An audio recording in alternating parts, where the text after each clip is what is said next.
Hey, this is Retired Geek Woman with a preview of Adventures with Rhiannon coming up next week. We start off with Stardew Valley part number 71. We finally get to something I've been talking about forever, which is start making these iridium sprinklers and getting some of them placed. We are getting ready for our summer season, which is coming up in just 2 days. So I'm going to be redoing this whole planting area. So getting those sprinklers down is a big deal. We also want to do a screenshot of the current farm, and I'm going to show you, this is day 1 when we planted our 15 parsnips, and that's how farm looked. This is how the farm looks right now. I just took that screenshot. So we've come a really long way, and this is what our farm eventually will look pretty much like this. So I'm very excited to be able to show these progress videos on occasion. So that's kind of where we're at. We finally get to build our first Junimo hut. I'm so excited about this. This is huge because Junimo huts are amazing little guys, and I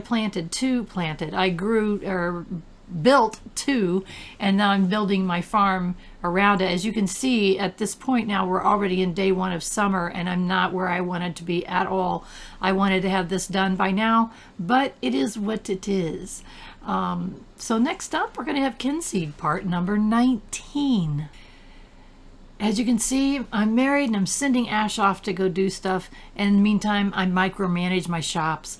So the more you work in your shops like I'm doing now, I'm going to make some stuff real quick before the shop's open. Doesn't matter which shop you own, the more you work in the shop in some way, and my way I'm doing it here is make these remedies and things, the more profits you'll make. If it's a blacksmith shop, then you want to make your swords and things that you sell, and if it's a goods shop, then whatever you're selling, you want to be able to get it and produce it or craft it or whatever yourself, or whatever that will make more profit that way. So I love this apothecary shop. I love making these remedies. This is just to show you kind of how remedies are made. There's different types, 3 different kinds. And so right now I'm making this one. This is a little potion here, and it will go, it's a spring whiff potion. It's called Cures Body Odor, and it is a 2-star, and it goes on the shelf. So I'm always checking the ledgers of my shop to see where I'm at, what's selling. This is the general store. I'm selling only fish, and eventually we're going to specialize this shop so that more people will buy the fish. And so I'm always checking it to see how I'm doing. As you can see, some days I'm making a lot and some days little. Look at this. Oh my gosh.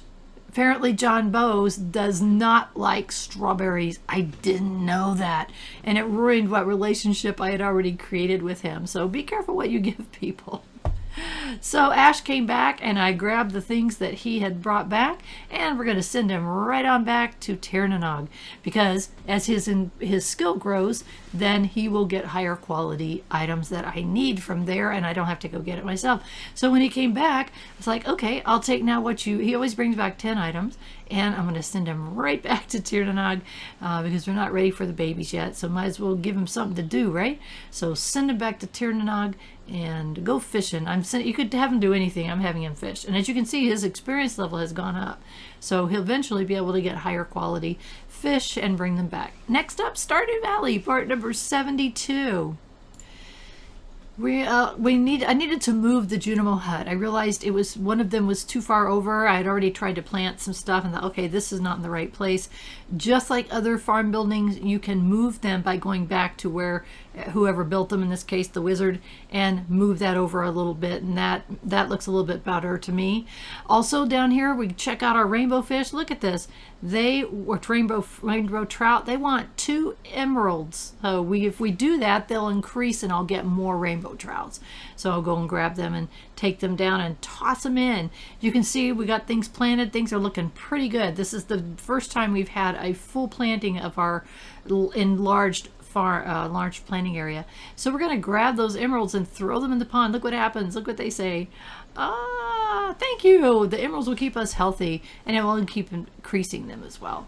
So I was very excited that we're going to be able to put ancient fruit into our casks, or kegs, I'm sorry. I always get those two mixed up. In the kegs. So now we're taking out cranberry wine and we're putting in ancient fruit. That's huge. The more of those that we can get, the better. We're going to age them, and that's going to be our biggest money maker that this farm is going to have. So I was very excited to be able to show you that, and there we go. Money, money, money is what I see when I see those ancient fruits, because that makes a lot. Thank you for following along. I hope you'll watch these videos next week. Give this video a like if you will. Comments are welcome, and I hope you have a wonderful rest of your day.